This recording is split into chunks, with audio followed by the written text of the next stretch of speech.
वळत राज्यातील काही महत्त्वाच्या घडामोडींकडे राज्य मंत्रिमंडळ विस्तारावरती आम्ही समाधानी आहोत। आमच्या सहमतीनेच मंत्रिमंडळ विस्तार झालाय।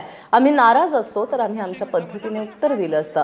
अशा शब्दांमध्ये उद्धव ठाकरेंनी नाराजीच्या वृत्ताचं खंडन केलेलं आहे। आम्हाला मिळालेल्या राज्यमंत्री पदावर आम्ही खुश आहोत असं सांगायलाही ते विसरले नाहीत। मंत्रिमंडळाच्या शपथविधी सोहळ्याला उद्धव ठाकरे देखील गैरहजर राहिले, त्यामुळे गैरहजेरी मागे नेमकी काय नाराजी आहे याची चर्चा सुरू झाली। त्यावर आता त्यांनी हे स्पष्टीकरण दिलंय।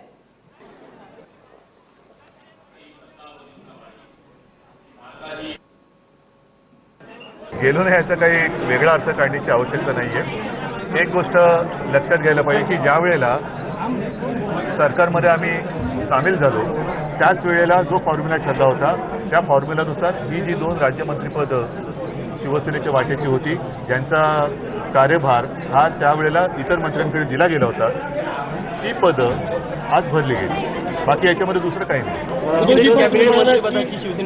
कॅबिनेट मंत्रीपद आम्ही मागितलेलं नव्हतं।